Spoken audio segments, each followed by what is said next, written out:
this is Greg from Greg's Bass Shed. Welcome to this video lesson. I'm going to be showing you how to play the bass line from Mac Miller's What's the Use, and I'm using the version from the Tiny Desk sessions, and I'll put a link for that below. Especially I'm going to be showing you how to play Thundercat's awesome fill that he does in the middle of the song. I don't understand why you're doing the most. You can love it, you can leave it. So I'm going to show you the bass line and I'll show you that feel. If you're not aware of Thundercat, then I suggest that you check him out. I think he's one of the most interesting bass players to come out of the scene in the last 5 years or so. First of all though, I'm going to show you how to play the bass line in the main groove. Now I've written this down along with the whole lick on a PDF with standard notation and tab, and you can get that by clicking below this video in the description. If you click that link, fill in your details and I'll email you the PDF. Remember also to subscribe to me by clicking the red subscribe button at the bottom of the screen, and you can click the notification bell as well so you get notified of all my new video lessons when they are released. I'll now play you the main groove, and I'll play that to the backing track that I've made up for this video. So I've got a few mates on there playing guitar, organ and drums, and I'll leave that backing track at the end of the video minus the bass so you can play along to it and practice.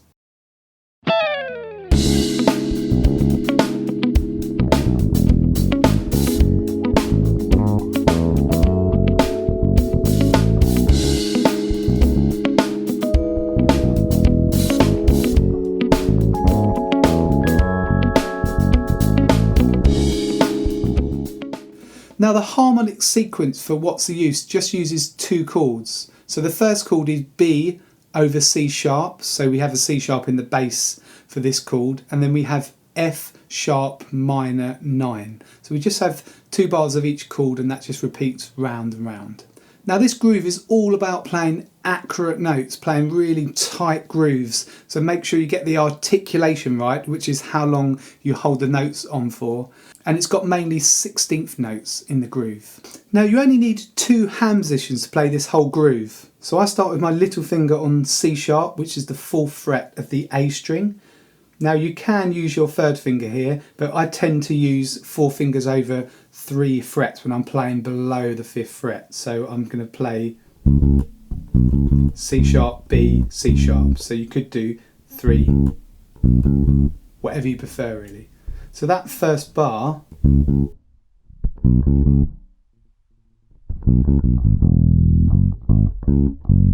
and then I shift for the G sharp. Okay. So if I play that for you slowly now.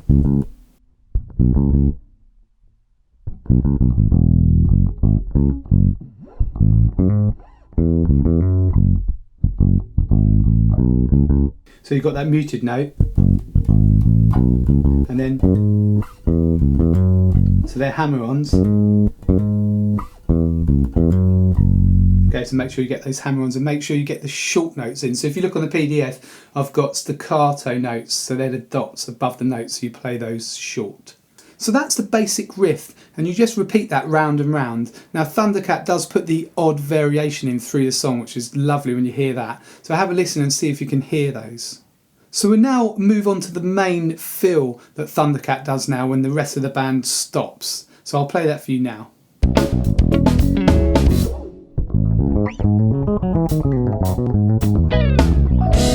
It's helpful to analyse these types of fills to work out what the person's doing and then to kind of learn those tricks and those skills. But remember, we are reverse engineering this, and when Thundercat played it, it was just off the cuff probably, and he wasn't really kind of thinking about the theory behind it, he was just playing. So just remember that when we're analysing it.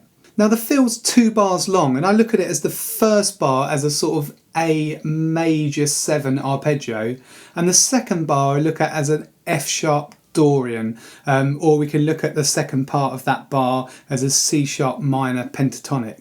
So if we look at the A major 7 first, so that's the arpeggio.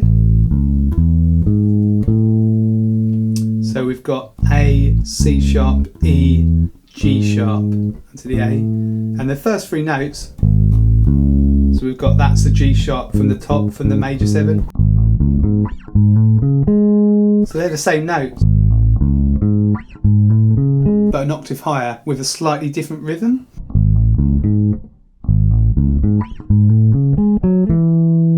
So that's an E there, so that's our fifth.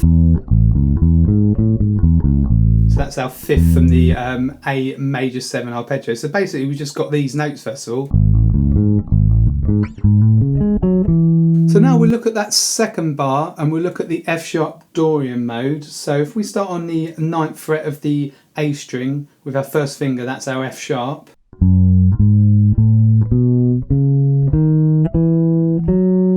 Okay. Or down here. Okay, so that's F sharp Dorian, and then we've got, or you can look at it, a C sharp minor pentatonic. So after we've got this bit in the first bar, and then we've got,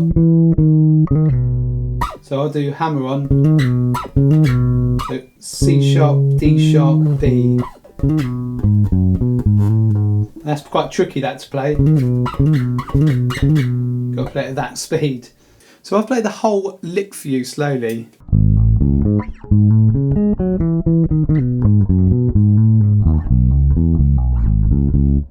And that last part, you can really hear that. You can hear that C sharp pentatonic, minor pentatonic.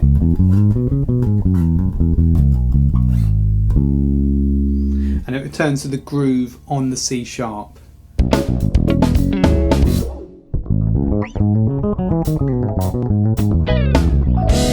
Now this is a really tough feel to play, especially to speed, and the bits around the hammer-ons and stuff around the 12th fret are really tricky, so don't worry if you're struggling to play it. It's a good discipline just to start learning it and playing it really slowly. So remember, I've written all this down with tab and standard notation. You can get that in a PDF below. So get the PDF and work your way through it slowly. I really enjoyed learning this bass line and the feel. And remember, the main riff's a bit easier to play, so you should be able to learn that with a bit of practice. And there's some different variations that you can look at also. And also there's an intro and a middle section. I haven't really looked at those. I mainly wanted to look at the really awesome lick that Thundercat does. Don't forget to subscribe to Greg's Bass Shed here on YouTube by pressing the red subscribe button at the bottom corner of this video and click the notification bell. And you might also want to head over to my website gbshed.com. I've got a great giveaway on the front page, and I've also got some bass video courses, ebooks and more free resources. So that's gbshed.com. Go over there and check it out. If you like the video, please like and share it, that helps me out. And also leave any comments below. What did you think of the lick? Can you play it? Do you reckon I've got it right? Because it's actually really hard lick to get down correctly. Just leave any comments. I love to see your comments. Any questions, I'll answer those. This is Greg from Greg's Bass Shed. I'll see you in the next lesson.